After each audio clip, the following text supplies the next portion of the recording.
ఈ చిన్నవాడును నేనును అక్కడికి వెళ్ళి దేవుడికి మ్రొక్కి వచ్చేద్దామని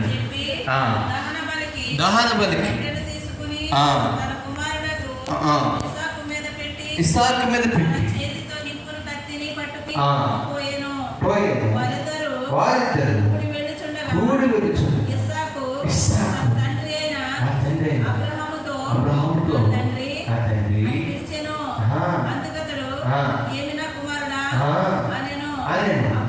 అప్పుడు అతడు నీకు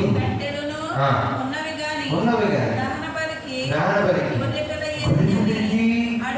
అడుగగా అబ్రహాము నా కుమారుడా దేవుడే దహన బలికి గొర్రెపిల్లను చూచుకున్నాడు అతనితో చెప్పాను. దేవునికి స్తోత్రం కలుగునుగాక, స్తోత్రం కలుగునుగాక, నిద్రోత్తర స్తోత్రం కలుగునుగాక. ఓకే, వేచి ఉంటారు, ముగించేసుకున్నాం. అమ్మా, నీవు ప్రేమించు ఇస్తా అంటే పిల్లల అప్పుడు వరకు అబ్రహాము ఎవరిని ప్రేమిస్తున్నాడో అంటే పుట్టక ముందు దేవుడిని ప్రేమిస్తున్నాడు. ఇప్పుడు కుమారుడు పుట్టిన తర్వాత ప్రేమ అంతా ఎవరి మీద గిట్టబోతుంది? హజ్జి మన హృదయములను అంతరింద్రియములను ఎదిగిన దేవుడైనా గట్టిగా స్తోత్ర. రాయబడింది, పరీక్ష వచ్చింది అబ్రహాము గారికి. పరీక్ష వచ్చి ఏమన్నా ఉన్నాడంటే ఇదిగో అబ్రహామా అంటే ఇప్పుడు టెస్ట్ పెట్టాడు. ఎవరికి? అబ్రహాము టెస్ట్ పెట్టాడు.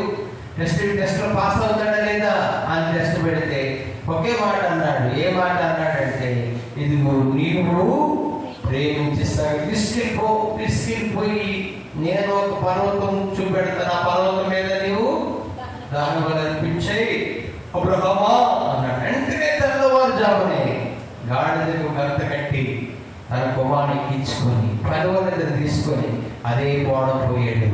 దేవుడికి స్తోత్రం కలుగునుగాక. అంటే పిల్లలు వెంటనే ఆ దహన బలిగా అర్పించడానికి ఇస్సాకు తీసుకెళ్ళి కట్టెత్తేసాడు. ఆ కింద భాగంలో కనబడితే అప్పుడు దేవుడు అంటాడు, అబ్రహామా, ఇందు మూలాన నీవు నన్ను ఎంతగా ప్రేమించుతున్నావో నేను ఎరుగుతున్నాను అంటున్నాడు. గట్టిగా స్తోత్రం కలుగునుగాక. ప్రియులారా, అంటే ఇస్సాకు కంటే అబ్రహాము ఎవరిని ఎక్కువ ప్రేమించాడు? దేవుడిని ఎక్కువ ప్రేమించాడు. దేవుడికి స్తోత్రం కలుగునుగాక. ప్రియులారా, అందుకనే దేవుడు అబ్రహాముకి తర్వాత దేవుడు మాట్లాడుతూ ఒక మాట ఏంటంటే, ఇవి ఆకాశ నక్షత్రాలు చూడన్నాడు అబ్రహాముని. చూడగానే ఇదిగో ఆకాశ నక్షత్రాలు లెక్క పెట్టంటే అది నాకు అసాధ్యం అన్నాడు అబ్రహాము. ఇదిగో నీ సంతానాన్ని నేను అలా దీవించబోతున్నాను అంటున్నాడు. గట్టిగా స్తోత్రం కలుగునుగాక. ఇసుక రేణువులు తీసుకొని దోస్తుగా పెట్టేసి ఇదిగో లెక్క పెట్టంటే అది నాకు అసాధ్యం అన్నాడు. నీ సంతానాన్ని నేను అలా ఆశీర్వదించబోతున్నాను అన్నాడు. గట్టిగా స్తోత్రం కలుగునుగాక. నీతిమంతుల సంతానాన్ని దేవుడు ఏం చేస్తాడమ్మా? ఆశీర్వదించాడు. గట్టిగా స్తోత్రం కలుగునుగాక. నీతిమంతుల సంతానం ఏం చేయాలని చెప్పండి? ఆశీర్వదించాడు. మా తాతయ్య గారు యేసుప్రభు నమ్ముకొని నీతిమంతులు అయ్యాడు. మాది 3వ తరం సేవలో ప్రభు నడిపిస్తున్నాడు. మా పిల్లలు 4వ తరంలో సేవకు వచ్చారు. గట్టిగా స్తోత్రం కలుగునుగాక. ఎవరి కృప? యేసయ్య కృప. మాది ఏమీ లేదు. గట్టిగా స్తోత్రం కలుగునుగాక. ఈరోజు అయ్యగారికి మాకు పరిచయం దేవుడు ఏర్పాటు చేశాడు. అందుకు బట్టి ఎంతో సంతోషిస్తున్నాను. నాకు ఒక బాధ ఉంది. అయ్యగారికి 3 మొబైల్ అయిపోయారు. ఒక్కరు ఆడపిల్ల పుట్టిన మా ఊడికి ఇచ్చి పెళ్లి చేస్తే బాగుందని చెప్పి నేను ఇస్తాను. అదే 3 మొబైల్ అయిపోయారు. ఇందాక చూడటానికి గురించి మాట్లాడుతుంటే నాకు ఆలోచన అవుతుంది. అయ్యగారికి 3 మొబైల్ అయిపోయారు. ఒక్కరు ఆడపిల్ల అంటే ఎవరికో ఇంటికి చేసేది నేను సరదాగా అంటున్నాను. ఎందుకంటే ఆత్మీయ సహవాసం ఎంత బాగుంటుందంటే, ఈరోజు పాస్టర్ గారి పిల్లల్ని చూద్దాం. మాకు పొలాలు క్యాస్ట్ గొడవలు ఏమి లేవు. గట్టిగా స్తోత్రం కలుగునుగాక. మా తాతయ్య గారు ప్రభుని నమ్ముకున్నప్పుడు పిల్లలు తక్కువ జాతి గారి దేవుడు నమ్ముకున్నారని చెప్పి 5 సంవత్సరాలు పొలం వెళ్ళేసారు మా తాతయ్య గారిని. అగ్గి ఇవ్వలేదు, నీళ్ళు ఇవ్వలేదు, మాట్లాడితే 5 రూపాయలు జరిమానా. ఆ రోజుల్లో ఒక బండరావుడు ఒకటి తిరుగుతూ ఉన్నాడు, పెద్ద కరెక్ట్ని ఎవడన్నా మాట్లాడతారేమో అని అయ్యేటవని అటువంటి క్లిష్టమైన పరిస్థితుల్లో ప్రభు నమ్ముకున్నారు. ఈ రోజున ప్రియుల సంతానంగా దేవుడు మమ్మల్ని ఎంతో దీవిస్తున్నాడు. దేవునికి స్తోత్రం కలుగును, యేసయ్యకి మహిమ కలుగును గాక. ఈ రోజున ప్రియులు అందరూ అందరూ నీతిమంతులు సహవాసంలో ఉన్నాం. మీరు కూడా నీతిమంతులమే. మనమందరం కులం. దేవునికి స్తోత్రం. ఏ కులం చెప్పినమా? మనందరం ఒకటే కుటుంబం. ఈ రోజున అయ్యారు రేపు పొద్దున మళ్ళా ఒట్టిగడ్డ మందులు ప్రవేశం జరగబోతున్నారు, అక్కడ రాబోతా ఉన్నారు. గట్టిగా స్తోత్రం కలుగును గాక. అయ్యారు ఏం చెప్పిన నేను పరిగెడుతున్నా, నేను చెప్పిన అయ్యారు పరిగెడు. ఎందుకు? ఇది సహవాసం. హల్లెలూయా. ఈ ప్రేమ ఈ రోజు వరకే కాదు, ఎప్పుడు ఉండాలా? యుగాలు ప్రభు వచ్చేంత వరకు ఉండాలి. గట్టిగా చప్పట్లు కొట్టి యేసయ్య నామానికి మహిమ చెల్లిద్దాం. హల్లెలూయా, హల్లెలూయా.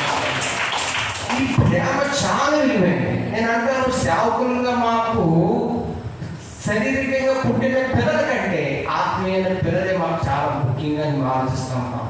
దేవుడికి స్తోత్రం. ఒక్కసారి ఆ కోణంలో కథలు చూడండి. ఒకసారి చివరిగా పిలుపు రాసిన పత్రిక 4వ అధ్యాయము మొట్టమొదటి వచ్చిన పిలుపు రాసిన పత్రిక 4వ అధ్యాయం మొట్టమొదటి వచ్చిన ఒకసారి చదవండి. మనం బుక్ చేసుకుందాం. నేను అపేక్షించు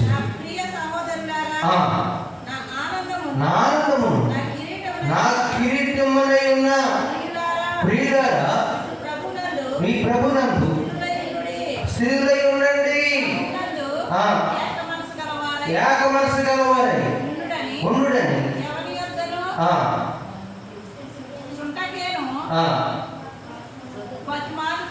బ్రతిమలాడుకొనుచున్నాను. దేవునికి స్తోత్రం కలుగును గాక. చూసారు అక్కడ దేవునికి వాక్యం చెప్తుంది, కావున నేను అపేక్షించిన ప్రియులారా, నా ఆనందమును నా కిరీటమునై ఉన్నవారని అంటున్నాడు. గట్టిగా స్తోత్రం కలుగును గాక. ఏంటంటే నా ఆనందం ఎవరి గురించి అంటే పౌలు గారి మాట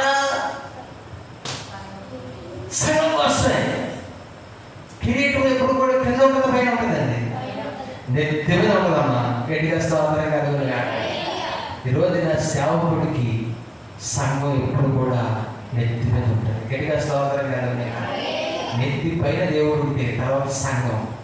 ఎందుకంటే మీకు కడుపుని పొద్దే సేవకుడు కడుపుని పొచ్చినట్టు ఉంటుంది, మీ కాళ్ళని పొద్దే సేవకుడు కాళ్ళని పొచ్చినట్టు ఉంటుంది, మీ గుండెని పొద్దే సేవకుడికి గుండెని పొచ్చినట్టే ఉంటుంది. పిల్లలు ఒక ఆవిడ సహోదరు ఉంది, ఏ బాధ వచ్చినా అయ్యారో అంటుంది, అమ్మా అంటాను. దేవుడికి స్తోత్రం. అయ్యారు అంటే అమ్మ అంటప్పటికి ఒక్కసారి అమ్మ అంటే దెబ్బ కావాలి నొప్పులన్నీ మాగిపోతే ఇస్తున్నాము. హల్లెలూయా. చూసారండి ఆవిడ ఎంత విశ్వాసం.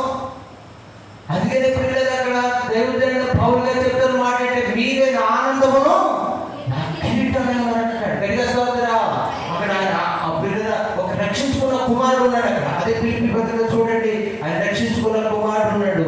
ఆయన పేరు అక్కడ వాక్యం చాలా స్పష్టంగా రాయబడి 26వ వచనంలో పిల్లలు అక్కడ రాయబడిన మాట, అతడు రోగి అయి ఆయనను మీరు వింటిది కనుక 2వ అధ్యాయం 26వ వచనం 2:26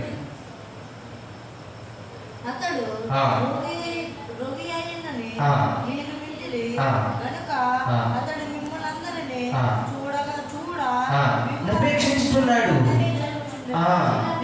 అతడు రోగి చావునకు సిద్ధమై ఉండేది కానీ దేవుడు అతన్ని కనికరించెను.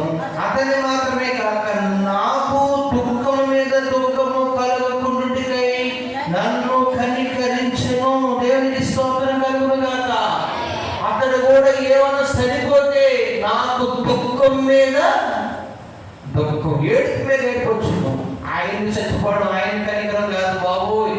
దేవా నీవు నన్ను కనికరించినందుకు మీకు కోట్లాది స్తోత్రాలు అంటున్నాడు పౌలు గారు. ఎవరి బట్టి తెలిసిన ఎఫ్రోదీతుని బట్టి. సంఘంలో ప్రతి ఒక్కొక్కరు కూడా ఒక్కొక్క ఎఫ్రోదీతు, లేకపోతే భార్య భర్తలు కూడా హక్కుల తీసుకెళ్ళండి వారు, ఇంకా లూదిగా లాంటి వారు, ఇంకా ప్రియులదా ఇంకా చాలా మంది పౌలు గారికి సహకారులు బైబిల్లో కనపడతా ఉన్నారు. మీరందరూ దైవజనులకి ఆత్మీయ పిల్లలు. గట్టిగా స్తోత్రం కలుగును గాక. ఈ రోజు నా ప్రియులరా మరి చక్కగా బిడ్డలు దేవుడు ఇచ్చాడు. ఆ బిడ్డలు ఏ సమస్యలు ఎంత బాధపడుతున్నారో వారికంటే మించి నీకు బాధ వస్తే దైవజన అయ్యగారికి అమ్మగారికి ఎంతో బాధ వస్తూ ఉంటాయి. దేవుడికి స్తోత్రం కలుగుతుంది. పిల్లరా నేను కనిన నా కుమారుడు అంటున్నాడు తిమోతిని పౌలు గారు. గట్టిగా స్తోత్రం కలుగుతుందిగా. మీరు ఆత్మీయ పిల్లలు మీరందరూ ఎలా ఉండాలి చెప్పండి? ఆశీర్వాదకరంగా ఉన్నారు. గట్టిగా స్తోత్రం కలుగుతుందిగా.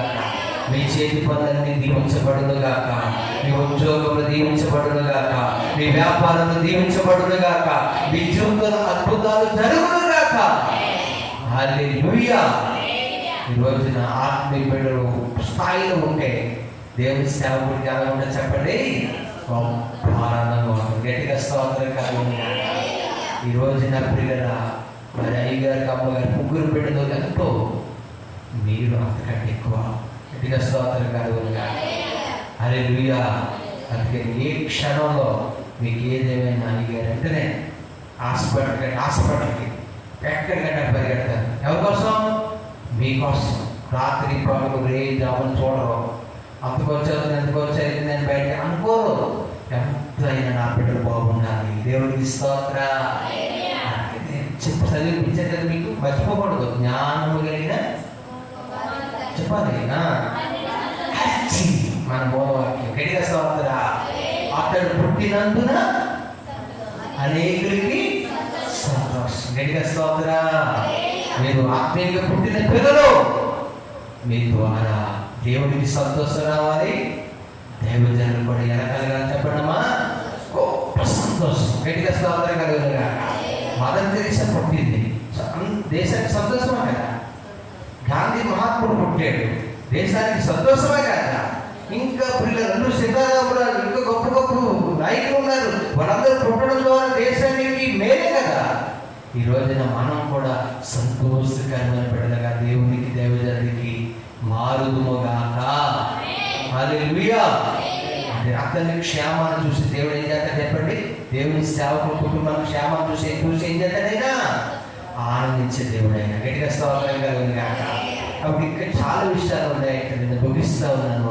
అందుకే నేను ఈ రాత్రి దైవజనుల కుటుంబంగా మరి రాత్రి మరి ఇంటి సంఘంగా పిలిపించుకొని దేవ సేవకుడిని నన్ను కూడా ఆహ్వానించి మరి ఇంత కార్యక్రమాలుగా మనం నడిపించిన దేవునికి మహిమ తెలుస్తూ మరొకసారి స్థలానికి ఆహ్వానించిన దైవజన కుటుంబానికి అయ్యగారికి అమ్మగారికి మీ అందరికీ వందనాలు తెలియజేస్తూ నా మాటలు ముగిస్తున్నాను. దేవుడి మాట దీవించును గాక.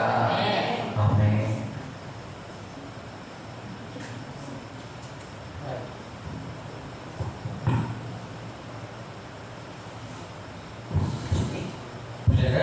మరి చక్కటి దేవుడి మాటలు తెలియజేసిన దైవజనులకు వందనాలు తెలియజేస్తున్నాను. మరి ప్రార్థనకి చాలా మంది రావాల్సి ఉంటుండగా మీరు వచ్చారు, మీకు చాలా వందనాలు. ముఖ్య విషయం ఏంటంటే శ్యామ్ మరి మళ్ళీ దేవుడు బాగుంచాడు. వార్త చేతులెత్త బట్టి చేతులెత్తి స్తోత్రం చేస్తారు. హల్లెలూయా. మంచిది. ఇది మన వచ్చేటండి సున్నం గారు క్యాబ్యాక్ పడుతున్నాడా? ఓకే, చాలా మంచిది. కనపడుతుంది. దేవుడికి ప్రాంతం వచ్చారు.